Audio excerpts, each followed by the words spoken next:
Hello, everyone, and welcome to a new episode of ADSS Talk. Today, we'll discuss an event that takes place once every 4 years and significantly impact financial markets, and this event is the US elections. Will Trump secure another term to continue the job he started in 2016, or will Harris make history as the first woman as a president of the United States?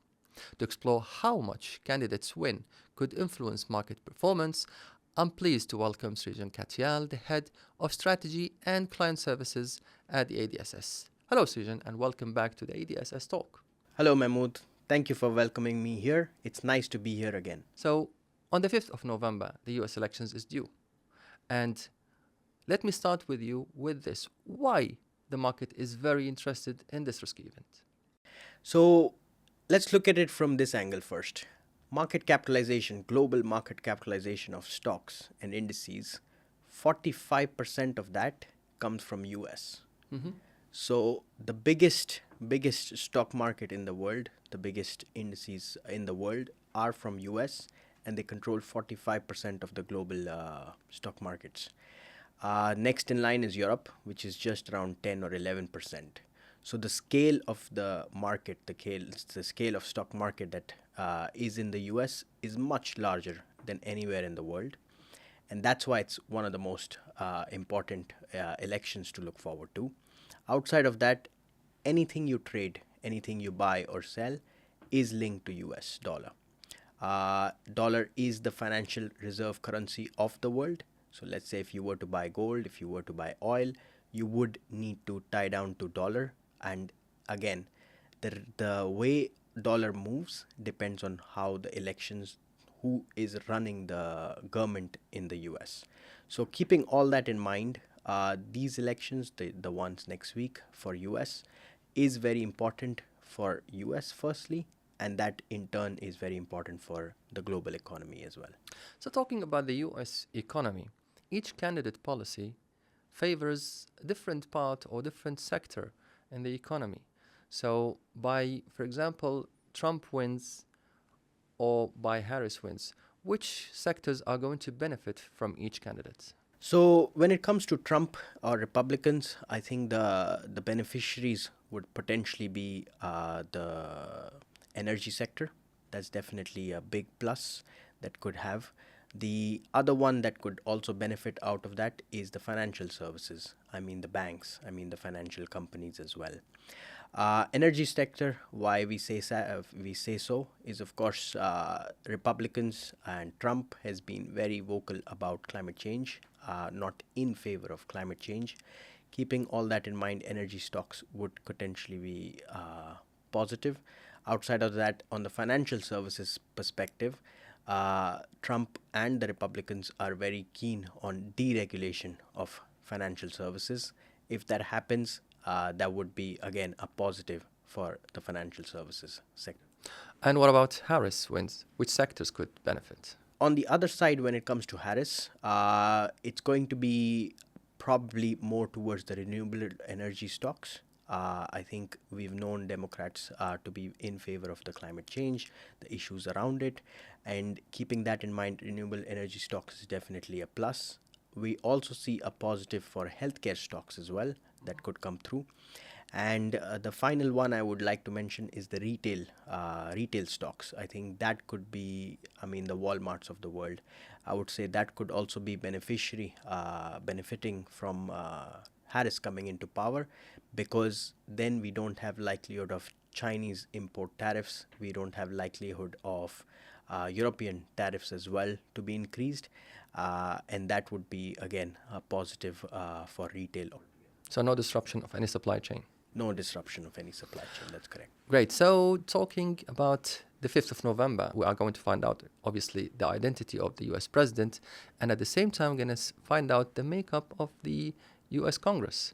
So assuming that Trump wins and Republicans secure both chambers, the Senate and the representative, so how is that reflected on the major markets such as stocks?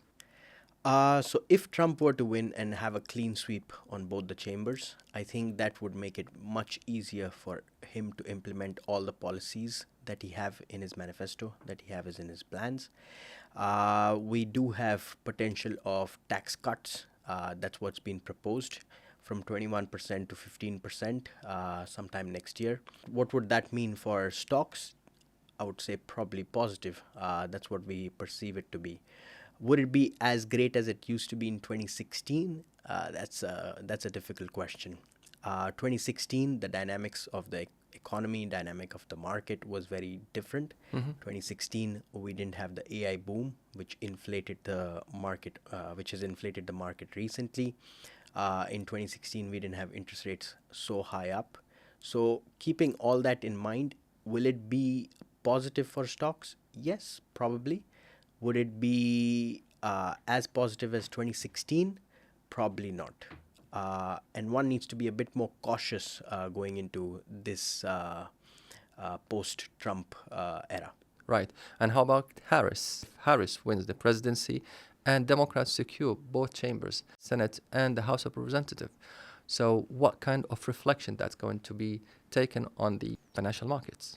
With Harris winning, firstly, policies, what we have currently stay as it is. We have Democrats in power in the last 4 years.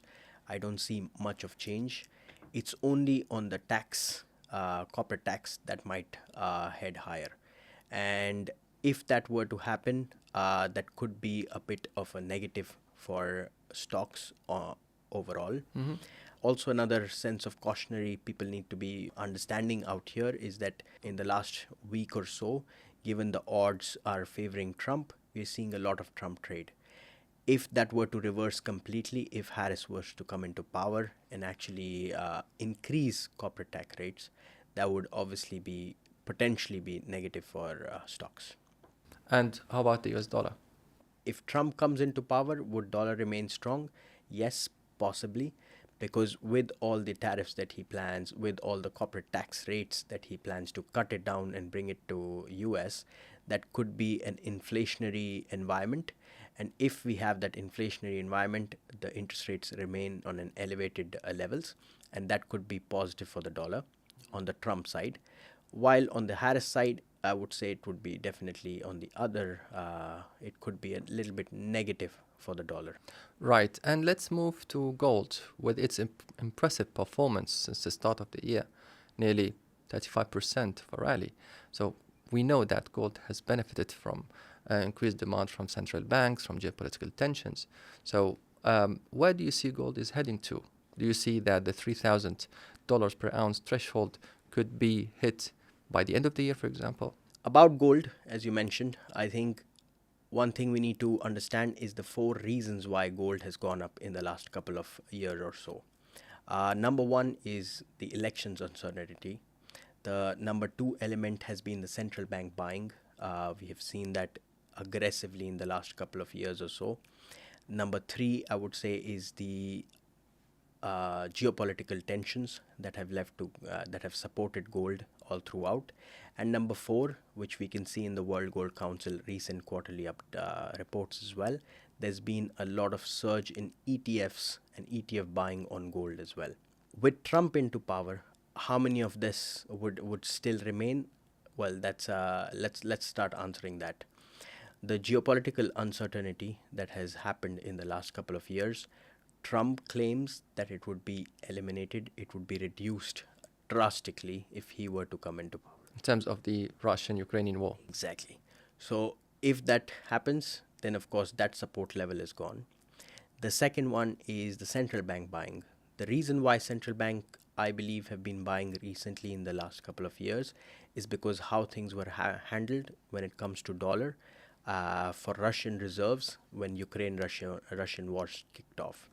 So if Trump were to come into power, the support on that central bank buying might halt or might reduce a little bit.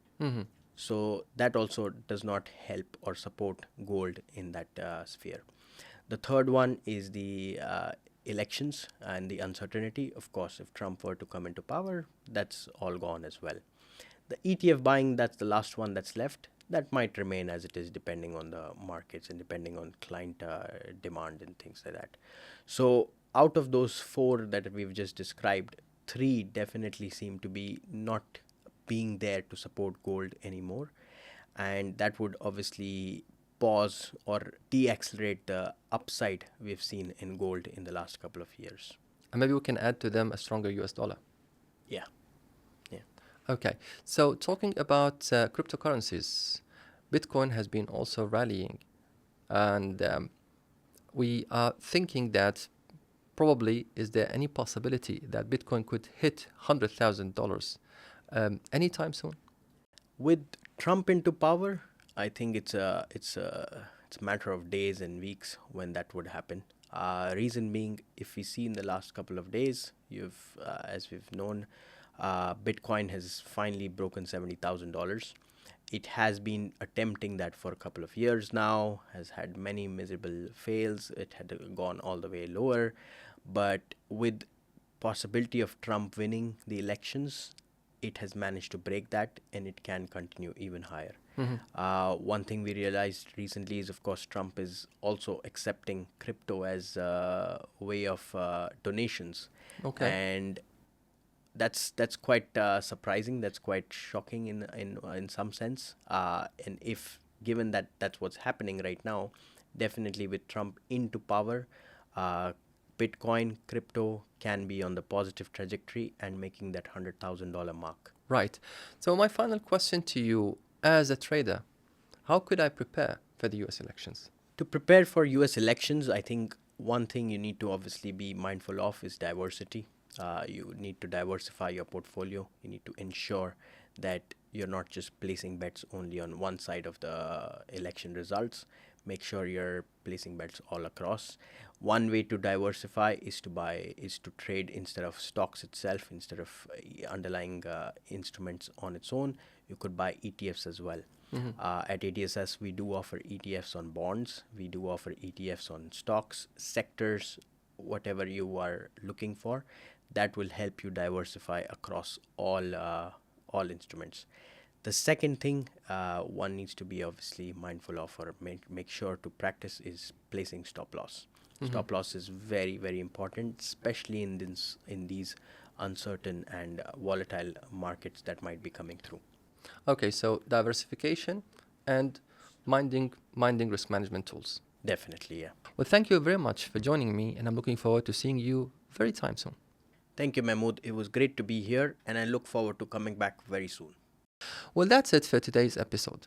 Thank you for joining us. To stay updated with more episodes, be sure to subscribe to our YouTube channel and follow us on social media. If you have any questions, just leave us a comment or email us at ts@adss.com. Stay safe and trade smart.